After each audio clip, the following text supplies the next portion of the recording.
Assalamualaikum warahmatullahi wabarakatuh. Perkenalkan, kami dari kelompok 9 yang beranggotakan saya sendiri, Muhammad Fanafi Bagja, dan teman saya, Hasanul Kamil. Halo semuanya. Kami akan menjelaskan kinerja dan kesehatan Bank Syariah. Yang pertama, saya akan menjelaskan tentang kinerja Bank Syariah. Kinerja Bank Syariah merujuk pada seberapa baik bank tersebut menjalankan operasinya dengan mematuhi prinsip-prinsip syariah. Kinerja ini dievaluasi berdasarkan berbagai indikator, termasuk profitabilitas, kepatuhan terhadap prinsip syariah, pertumbuhan aset, dan kualitas layanan kepada nasabah. Berikut beberapa aspek utama yang digunakan untuk menilai kinerja Bank Syariah.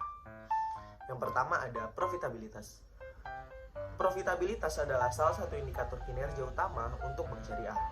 Ini mencakup penghasilan bersih, rasio keuntungan terhadap aset, dan lainnya. Namun, Bank Syariah harus mencapai keuntungan tanpa melanggar prinsip-prinsip syariah, seperti larangan riba atau bunga dan spekulasi. Yang kedua ada kepatuhan terhadap prinsip syariah. Kepatuhan terhadap prinsip-prinsip syariah adalah hal yang paling mendasar dalam menilai kinerja Bank Syariah.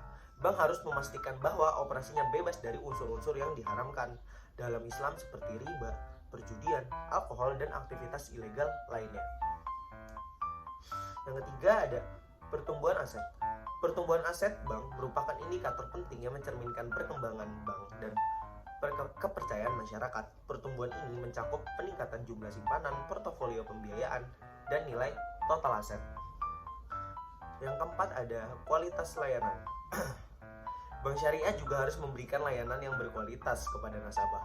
Ini mencakup efisiensi dalam transaksi, ketersediaan produk-produk syariah yang sesuai dengan kebutuhan nasabah, serta kemudahan akses dan pelayanan pelanggan yang baik.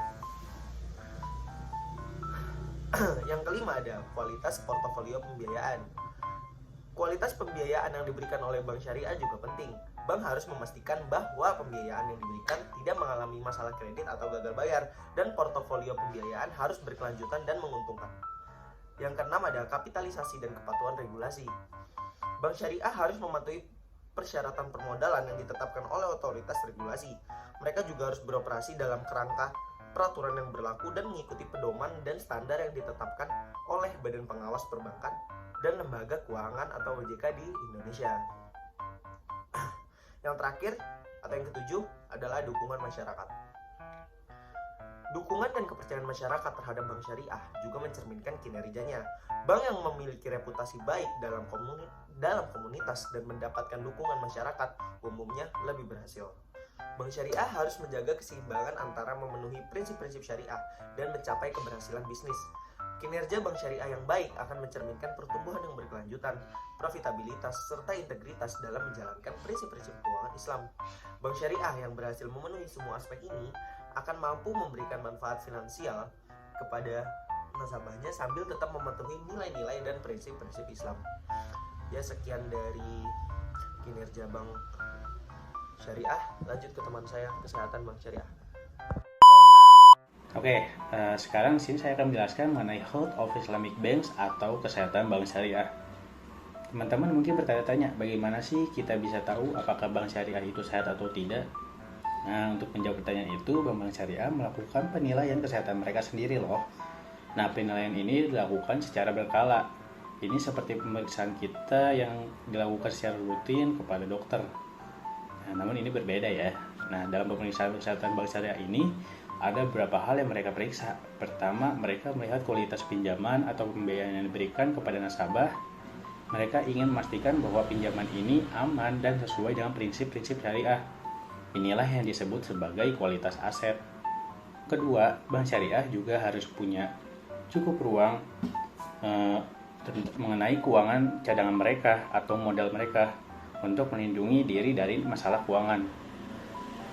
Ini seperti tabungan darurat kita jika tiba-tiba ada masalah. Modal ini sangat penting karena bisa membantu bank jika ada risiko yang mereka harus tangani. Ketiga, bank ini juga menilai sejauh mana sih mereka menghasilkan uang dan seberapa mudah mereka bisa membayar tagihan dan kewajiban mereka. Ini membantu mereka memahami seberapa baik bisnis mereka berjalan. Hal ini disebut sebagai kinerja keuangan. Selanjutnya, mereka juga melihat seberapa tahan mereka menghadapi perubahan pasar atau ekonomi. Ini penting karena kondisi ekonomi saat ini bisa berubah-ubah. Hal ini disebut sebagai sensitivitas terhadap risiko pasar. Nah, mengenai penilaian peringkat komponen atau rasio keuangan pembentuk faktor finansial yang sudah disebutkan tadi, akan dihitung secara kuantitatif dan kualitatif dengan mempertimbangkan unsur judgement. Penilaian kesehatan ini juga berlaku untuk Bank Perkreditan Rakyat Syariah atau BPRS. Lalu bagaimana bank menilai tingkat kesehatan BPRS ini? Prosesnya hampir sama dengan bank syariah pada umumnya, tetapi ada beberapa perbedaan penting, khususnya untuk tingkat kesehatan BPRS. Bank Indonesia mengeluarkan aturan baru, yang membedakannya adalah penilaian atas komponen dan faktor manajemen yang dilakukan secara kualitatif. Rincian penilaian tingkat kesehatan BPRS ini akan dipaparkan sebagai berikut. Yang pertama, penilaian secara kualitatif dilakukan dengan mempertimbangkan indikator pendukung atau pembanding yang relevan.